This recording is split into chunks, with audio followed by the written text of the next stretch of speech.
자, 여러분 안녕하세요. 머니버디입니다. 주식하시는 많은 분들이 이런 얘기를 합니다. 어떻게 하든 간에 돈만 벌면 되지. 결국은 돈 버는 사람이 실력 있는 사람이다. 주식은 돈 버는 사람이 승자다. 이 논리죠. 정말 맞는 말이고 저도 동의를 하는데, 이 말을 맞다고 인정하기 전에 하나만 딱 생각을 해보셔야 돼요. 주식을 해서 돈을 번다는 게 도대체 얼마나 벌어야지 번다고 말을 하는 걸까? 진짜 중요한 건 우리는 앞으로 주식을 지속적으로 하게 될 것이고 반복해서 하게 될 것이란 말이에요. 연속적으로 좋지 않은 방식으로 주식을 했을 때 반복적으로 좋은 결과를 만들어내는 거를 기대하는 거는, 그건 좀 뭔가 잘못됐죠. 좋지 않은 방식으로 주식 투자를 반복하는 것보다 결국은 좋은 방식으로 주식 투자를 반복해야 되는 이유인 겁니다. 이게, 이 말에 동의하지 못하는 분들은 아마도 지금 그냥 당장 삶이 팍팍하니까 한 몇백만 원 있었으면 좋겠다, 몇천만 원 있었으면 좋겠다 라는 그런 되게 근시안적인 사고를 하고 있기 때문에 그럴 가능성이 높아요. 그런데 그 근시안적인 목표가 채워지고 나면은 우리가 10년, 20년, 30년, 40년 그 이상 인생을 살아가면서 주식으로 어떤 결과를 만들어내느냐가 더 중요한 과제로 남게 되거든요. 그래서 주식을 시작할 때부터, 첫 단계부터 좋은 방식으로 해야 돼요. 그리고 그 좋은 방식이라는 거는 무조건 좋은 결과를 보장하는 게 아닙니다. 단기적으로 안 좋은 성과가 나올 수도 있어요. 그런데 그 방법을 고수해서 계속 지속하게 되면은 통계적으로 보니까는 좋은 결과물의 규모가 더 크더라, 빈도가 더 많더라,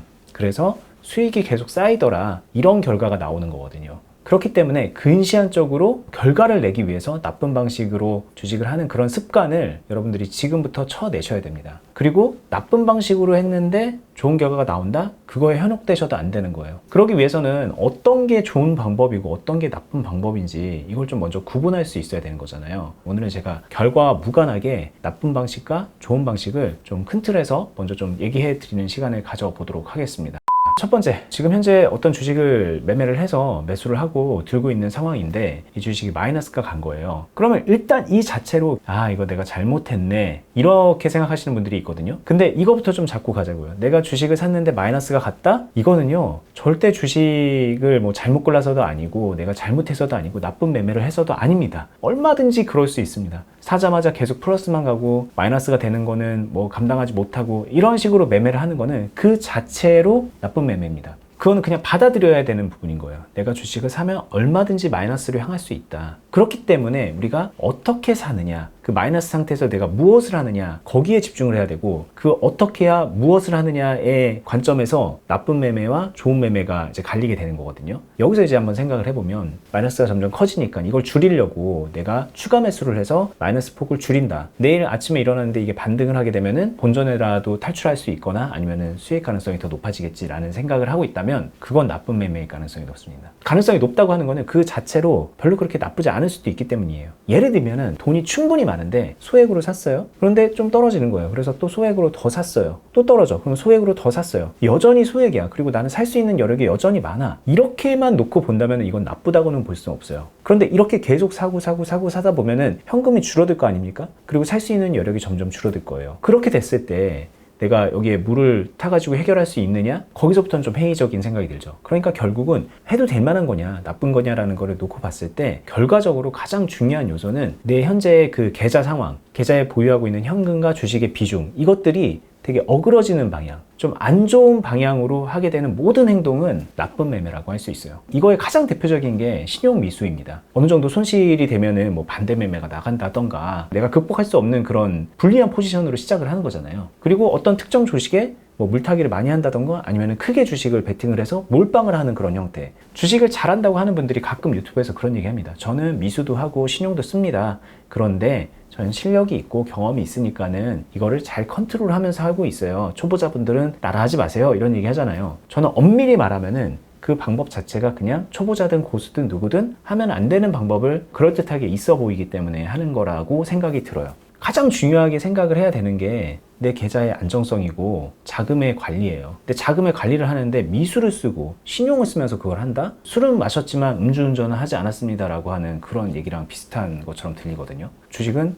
뭐 아니면 도라는 그런 생각에 안 되면 그냥 깡통 차는 거고 잘 되면 대박이지 이런 생각 하는데 결국에 그 끝은 잘 돼갖고 대박이 나는 게 아니라 그냥 도박 중독자가 되는 거예요. 잘 되든 안 되든 그냥 그렇게 가면 도박 중독자가 된다. 그러니까 두 가지입니다. 첫 번째, 비중을 깨트리고 그 계좌의 안정성을 깨트리고 관리할 수 있는 여력을 깨트리는 불균형한 방식으로 하는 그런 모든 주식은 그러면 그 자체로 안 좋다고 볼 수 있을 것이고, 그리고 그런 주식이 반복되면 결국은 좀 도박 같은 주식으로 변질되기 커요. 안 되면 그냥 깡통이지 뭐, 아유 나 이번 인생 그냥 주식 하든 안 하든 개판인데 이렇게라도 베팅해야지 라고 그렇게 생각을 하고 있다면 그건 그 자체로 이미 굉장히 나쁜 주식이다 라고 저는 그렇게 말할 수 있을 것 같아요. 자, 그리고 뭐 또 하나 대표적으로 안 좋은 게 의미 없는 손절을 반복하게끔 유도하는 그런 주식이 있습니다. 손절을 하지 말라는 것도 아니고요, 손실 상황에서 매도 절대 하지 마세요, 무조건 존버하세요 이런 얘기 하는 게 절대 아니에요. 그런데 가만 보면은 애초에 손절을 할 수밖에 없게끔 주식을 하는 그런 분들이 많아요. 아까 말한 것처럼 미수신용하고 그런 것도 대표적이고, 고점 돌파 된다고 해서 거래량 붙는다고 해서 무지성으로 매수하고 계좌 관리도 안 돼 있고 그 주식이 어떤 주식인지 어떤 기업 활동을 영위하고 있는 것인지 지금 매출의 규모는 어느 정도고 뭐 영업이익은 어떻고 그런 재무적인 부분도 아무것도 모르고 사업 내용도 심지어 모르고 그냥 차트적으로 좋아 보이니까 좋은 자리니까 그냥 들어간다. 안 되면은 손절 라인 잡고 손절해야지. 안 되는 경우가 더 많을 거 아니에요. 만약에 그렇게 되면은 그 주식은 그냥 무조건 안 좋은 주식이에요. 고점 돌파하지 말라는 얘기도 아니고 단타하지 말라는 얘기도 아닙니다. 저도 그런 주식 합니다. 그런데 그런 주식을 해서 의미 없는 손절을 반복하지 않을 수 있고, 그리고 실제로 그런 의미 없는 손절을 반복하지 않을 때 제가 그런 걸 하는 거지, 자신의 그 행동이 의미 없는 손절로 이어져서 그런 결과를 만들어낸다? 그렇다고 하면 손절을 해서 손해를 봤기 때문에 나쁘다라는 게 아니라 그런 걸 반복하고 있다는 것 자체만으로 안 좋은 주식입니다. 손절을 한다 그러면은 이런 경우죠. 시나리오가 있고 이 주식이 어떤 흐름이 있어서 매수를 시작을 했어요. 근데 시간이 흐르면서 그리고 특정 상황이 더딥혀지면서 뭔가 변수가 만들어지는 겁니다. 처음에 내가 분석했던 거랑 결이 다른 변수가 만들어진 거예요. 그로 인해서 이제 손실이 발생할 거 아니에요. 근데 그럴 때 이거를 내가 이럼에도 불구하고 역전할 거야 라고 생각하면서 계속 막 물을 타고 붙잡고 있다가 막 다음 감사 시즌까지 막 그런 거를 막 처리 못 해가지고 끙끙 앓고 있고, 그런 거보다는 그때부터는 뭐 이런 얘기 있잖아요. 질서 있는 퇴장. 잘못 판단했구나, 이런 요소가 발생할 줄은 몰랐구나 라는 걸 인정을 하고서 그때부터는 손실을 받아들이면서 한 번에 손절할 수도 있고 부분적으로 손절을 하면서 마무리를 할 수도 있고, 관리를 하는 와중에 수익을 내기 위한 관리가 아니라 손실을 최소화하는 그런 관리 차원으로 넘어가서 점진적으로 손실을 받아들일 수가 있는 거잖아요. 이런 주식이라면 당장 안 좋은 결과를 만들어내지만, 그렇지만 이거는 좋은 주식 투자 방법인 거예요. 이런 게 계속 반복되면 어딘가에 문제는 있는 거겠죠. 그럼 그걸 또 끊어내야 되겠죠. 그런데 어쩌다가 이런 게 나온다. 그렇다면은 얼마든지 이렇게 해야 되는 거고, 이걸 안 하면 오히려 결과는 좋았을지언정 되게 위태로운 주식을 스스로가 하게 된 거일 수 있거든요. 자, 이건 이제 다시 말하면은 손실 상황에서 야, 손실이니까 내가 잘못했네 이렇게 평가하는 게 아니라 손실 상황에서 좋은 주식을 해야 돼요. 좋은 주식이라고 하는 건 아까 말한 것처럼 계속 물타기가 아니라 비중을 관리하는 한도 내에서 매수를 한다든지 해서 리밸런싱을 해가지고 관리를 해나가야 돼요. 이런 주식은 당장 결과는 손실일 수 있지만 좋은 주식인 거예요. 왜? 좋은 결과를 만들기 위한 과정에서 내가 해야 될 것들을 하는 거니까. 그런데 이것도 마찬가지로 이걸 무리하게 한다. 막 부분 매도를 하라고 하니까는 되게 많은 물량을 매도해가지고 손실이 너무 커졌다. 그래서 이거를 다시 메이크업 하기가 너무 어려워졌다라고 한다면 그 주식은 뭐 리밸런스 차원에서 했든 뭘 했든 간에 안 좋은 주식일 가능성도 있겠죠.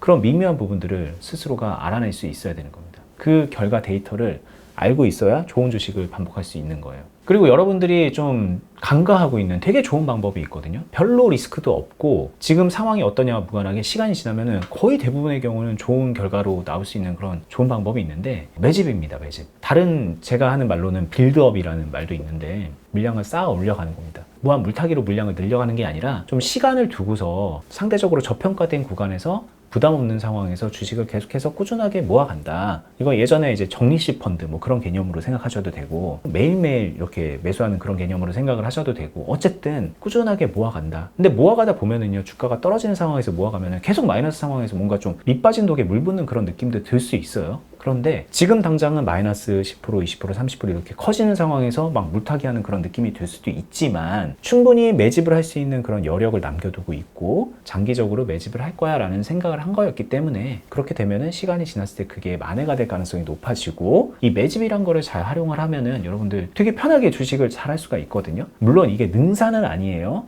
이 매집도 이상한 타이밍에 시작해서 이상한 타이밍에 끝내고 막 그러는 분들도 너무 많기 때문에 다른 노하우가 같이 이제 더불어서 해야 되는 거긴 하지만 그래도 상대적으로 어렵지 않은 노하우로 좋은 결과를 만들어낼 수 있는 건데 당장 수익이 안 나니까 당장 좋은 결과가 안 나니까 안 하는 거예요. 근데 이거는 그냥 좋은 방법입니다. 좋은 방법이기 때문에 여러분들이 실천을 하면 매우 좋고요. 그리고 여기에 이제 추가적으로 다른 노하우들이 덧붙여지기 시작을 하면은 이 매집을 중심으로 해서 되게 극대화된 수익까지도 만들어낼 수 있는 포텐셜이 있는 주식 투자 방법이거든요. 제 채널에서는 빌드업이라는 용어로 많이 설명을 해놨으니까 그렇게 추가적으로 공부를 하는 거를 꼭 권해드리고 싶습니다. 지금 보고 계신 머니버디 채널 말고 어니스트와 주식 빌드업이라는 또 다른 유튜브 채널을 하고 있습니다. 어니스트와 주식 빌드업 보러 가시면 거기는 매일매일 제 스승분하고 여러분들께 팁을 드리고 있으니까 그 영상 통해서 실력 키워 가시고요. 저는 다음에 더 유익한 영상으로 찾아뵙도록 하겠습니다. 끝까지 보시느라 수고 많았습니다. 감사합니다.